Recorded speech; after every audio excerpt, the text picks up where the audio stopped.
രണ്ടാം ഘട്ട തദ്ദേശ തെരഞ്ഞെടുപ്പ് കുന്നംകുളം നഗരസഭയിൽ പൂർണ്ണം. 72.02% പിന്നിട്ട് പോളിംഗ് നില. വിവിധ ബൂത്തുകളിൽ രാത്രി വൈകിയും പോളിംഗ് തുടർന്നു.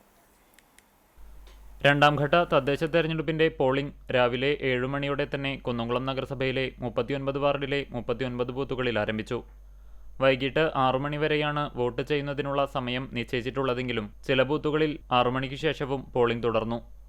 പോളിംഗ് സമയം അവസാനിക്കുമ്പോൾ പോളിംഗ് നില 72% പിന്നിട്ടു. ബൂത്തുകളിലും പോളിംഗ് സമാധാനപരമായിരുന്നു.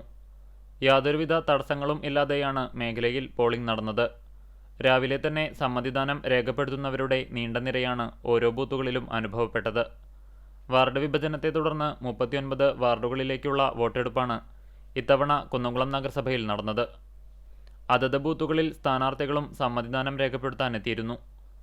നടനും സാംസ്കാരിക പ്രവർത്തകനുമായ വി.കെ. ശ്രീരാമൻ നഗരസഭയിലെ 1-ാം വാർഡ് വടുതല ബൂത്ത് നമ്പർ 1-ൽ വോട്ട് രേഖപ്പെടുത്തി.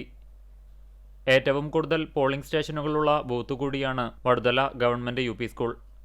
കുന്നംകുളം MJD സ്കൂളിലും 3 വീതം പോളിംഗ് സ്റ്റേഷനുകളാണ് ക്രമീകരിച്ചത്.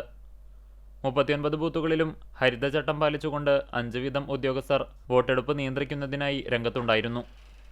എല്ലാ ബൂത്തുകളിലും പോലീസ്, ഫയർഫോഴ്സ്, ഹരിതകർമ്മസേനാ വിഭാഗങ്ങളുടെ പ്രത്യേക സേവനവുമുണ്ടായിരുന്നു. പൊതുവെ സംഘർഷ സാധ്യതയുള്ള ബൂത്തുകൾ കുന്നംകുളം മേഖലയിലില്ലെങ്കിലും എല്ലാ ബൂത്തുകളിലും പോലീസ് സുരക്ഷ ഒരുക്കിയിരുന്നു. കുന്നംകുളം ഗുഡ് ഷെപ്പേർഡ് വിദ്യാലയത്തിൽ പ്രവർത്തിക്കുന്ന ബൂത്തിൽ 1-2 പ്രാവശ്യം യന്ത്രത്തകരാർ ഉണ്ടായെങ്കിലും ഉദ്യോഗസ്ഥ വിഭാഗത്തിന്റെ അതിവേഗ ഇടപെടലിൽ പരിഹാരം കാണുകയും പോളിംഗ് തടസ്സപ്പെടാതെ തന്നെ തുടർന്നു. മത്സരിക്കുന്ന എല്ലാ സ്ഥാനാർത്ഥികളും അതത് ബൂത്തുകളിൽ അവസാന സമയം വരെ നിലയുറപ്പിച്ചിരുന്നു. തിരഞ്ഞെടുപ്പിൽ മുന്നണികളെല്ലാം വലിയ വിജയപ്രതീക്ഷയിലാണ് ഉള്ളത്.